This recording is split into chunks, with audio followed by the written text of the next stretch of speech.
Assalamualaikum warahmatullahi wabarakatuh. Kembali lagi di channel Abul. Jadi kali ini Abul mau berbagi tips sharing ya, tips singkat lah. Ini tips umum ya.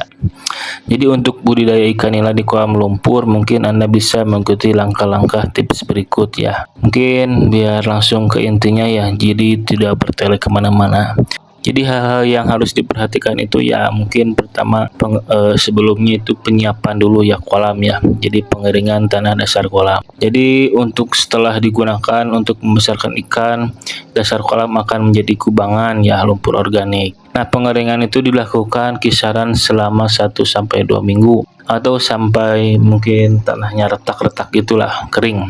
Nah, juga pengeringan ini juga bertujuan untuk mengkonsolidasi bahan organik ya menjadi mineral atau hara. Mungkin untuk pengeringan atau tanah dasar kolam singkatnya itu mungkin secara detailnya bisa cek di Google lah. Jadi ini mungkin secara dasarnya ya. Nah, setelah pengeringan itu barulah pembuatan kolam ya. Nah, untuk pembuatan kolam itu mungkin kembali ke kapasitas kita ya. Kita mempunyai kolam yang luas, ada sempit ya. Jadi mungkin kalau aturan atau komposisi itu kembali ke kapasitas kita masing-masing. Cuma patokannya itu yang kolam ideal untuk budidaya nila adalah kolam yang berukuran 500 atau sampai 1000 meter persegi lah.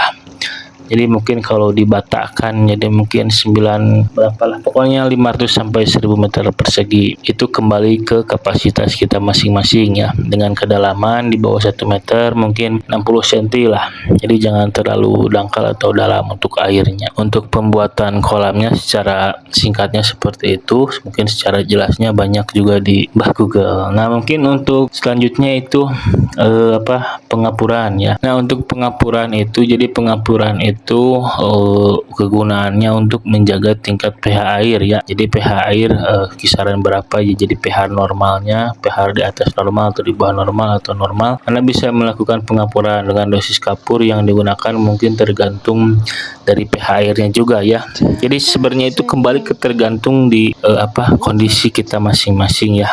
Nah, mungkin untuk pengapurannya misalkan tadi ya yang 500 sampai 1000 meter persegi mungkin kisaran setengah karung atau 1 karung lah ukuran, misalkan 10 kilo, misalkan 10 karung 10 kilo ya.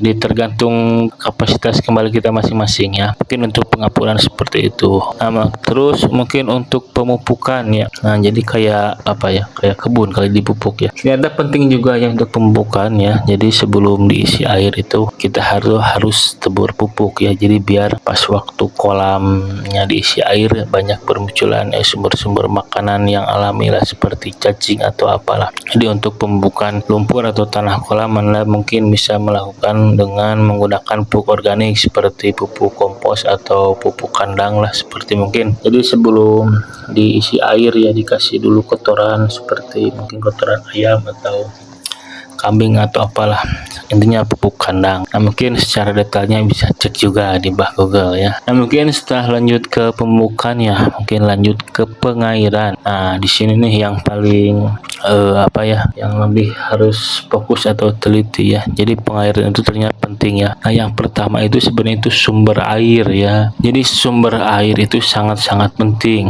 Kebanyakan ya kalau di perkotaan, kalau di perkampungan mungkin mata air lebih inilah masih lestari ya, si asri. Nah, berbeda dengan kebanyakan yang di perkotaan ya yang saya alami. Mungkin karena sumber air di sini ya berasal dari sumber air selokan yang sumbernya itu dari Cimulu ya namanya itu. Nah, Cimulunya itu ada lah, mungkin yang namanya Cimulu di perkotaan seperti apalah kebanyakan. Jadi memang kurang inilah, beda di seperti pedesaan atau perkampungan lainnya ya. Ya mungkin untuk pengairan ya, mungkin untuk air kolam secara bertahap ya. Silakan tadi yang tingginya 60 atau 1 meter ya, jangan langsung ya. Jadi pertama itu mungkin untuk pas pertama pengairan mungkin 10 cm dulu, tunggu 1 minggu atau 3 hari lah. Karena mungkin kalau dikejar waktu 3 hari lah, misalkan 3 hari kita terus naikin lagi ke 20 cm, terus baru ditaikkan lagi. Jadi misalkan 10, 20 terus ke 50 terus dipetokin ke 60 atau 1 meter, mungkin seperti itulah ya. Kembali lagi untuk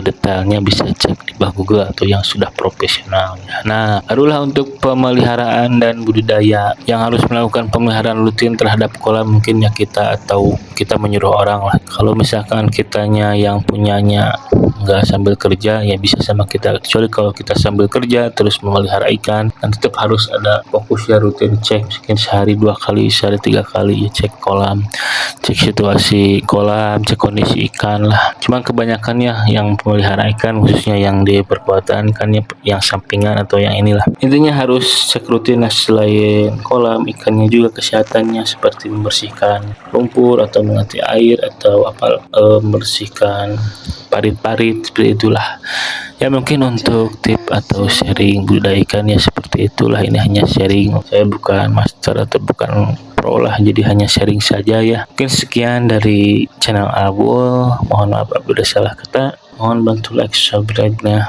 Terima kasih, wassalam.